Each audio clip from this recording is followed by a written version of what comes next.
তুমি জানো কয়জন এসেছে? লক্ষ লক্ষ দিচ্ছে না, লক্ষ লক্ষ দিচ্ছে। কয় লক্ষ রাখতে বলা দরকার। ভাই আমি বলি দাঁড়াও দাঁড়াও দাঁড়ায় থাকো তুমি কোন কলেজে? তুমি কোন কলেজে? হ্যাঁ এমএস কলেজে ইয়া পড়ো। চুপচাপ বসে থাকো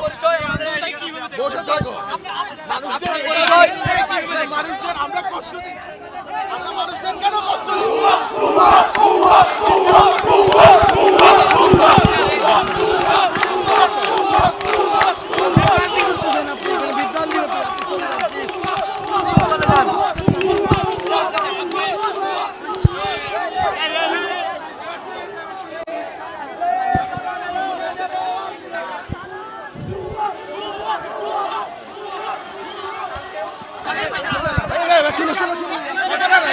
কথা শোনো চুপ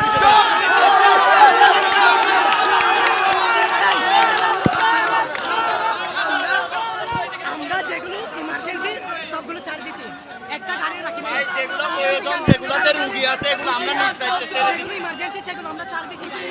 বুঝছেন? ওই জিজ্ঞেস করেন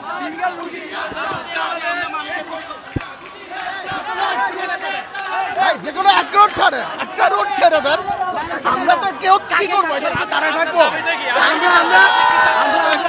আমরা বলতেছি একটা রোড ছেড়ে দেন, জনগণকে তো একটু শান্তি দিন। ভাই আমরাও তো জনগণ, আমরা তো আন্দোলন করতেছি ফেসবুকে, আমরা তো আপনাদের ইয়া করতেছি যে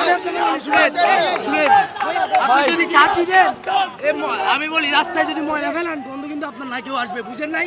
আমরা ছাড় দিতে দিতে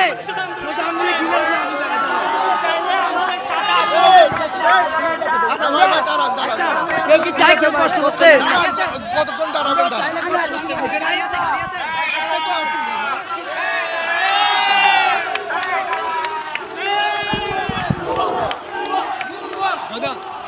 মানলে এখন তো কিছু বলার মতন নাই এখানে, তাই না? এখন আমি বলতেছি যে আপনারা করেন আন্দোলন, রাইটস আছে আন্দোলন করার, বাট আমাদের যারা জনগণ আছে সবারই তো ইমার্জেন্সি আছে। একটা করে গাড়ি ছাড়েন, একটা সাইড ছেড়ে দেন। আপনারা পুরোটুক ধরে রেখে তো কিছুই করতে পারবেন না। পুরো বাংলাদেশ তো অচল করা এত সহজ না, তাই না ভাই? কথা কাটাকাটি কিছুই নাই, ওনাদের আন্দোলন করার ইচ্ছা হয়েছে, ওনারা আন্দোলন করবে, হি হ্যাভ দ্য রাইটস। কিন্তু তাই বলে আমরা আমাদের নিজেদেরকে কষ্ট দিয়ে আরেকজনের হক তো মেরে খেতে পারবো না, তাই না? এখন এটা ওদের রাইটস, ওনাদের মনে কষ্ট লাগছে, অবশ্যই এই সরকার হয়তো বা কোনো কথা বলছে তাদের কষ্ট লাগছে, এটা তো তাদের রাইটস আছে, তারা করতে পারবে। কিন্তু একটা মানুষ জনগণকে কষ্ট দিয়ে তো উপরে উঠতে পারবে না। তারা তো যা মন চায় তা করতে পারে না, সবাই তো যা মন চায় তা করতে পারে না, তাই না? এখন যদি পুলিশ এসে ওদের উপর অ্যাটাক করে আমাদেরই তো কষ্ট লাগবে, আমাদের ছোট ভাইয়েরা, আমাদের ছোট ভাই।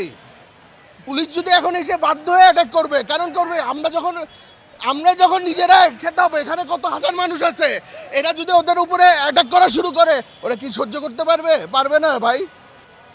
সবাই যদি আমরা বলি প্রতিবাদ করি ওদের এগেনস্টে, ওরা কি সহ্য করবে? করবে না। কষ্টে তো ওরাও আছে, আমরাও আছি রে ভাই। আমার কথা হচ্ছে সুন্দর করে একটা করে লাইন ছাড়ো, প্রতিবাদ করো। হ্যাঁ করতেছি, জ্যামজট করতে পারছি, এটাও একটা চোখে পড়বে। বাট তাই বলে যে সারাক্ষণ আমি আটকে রাখতে পারি না একটা রাস্তাঘাট। আমি তো কমসে কম হলে 1.5 ঘন্টা ধরে আটকে আছি এখানে এই রোডটার মধ্যে।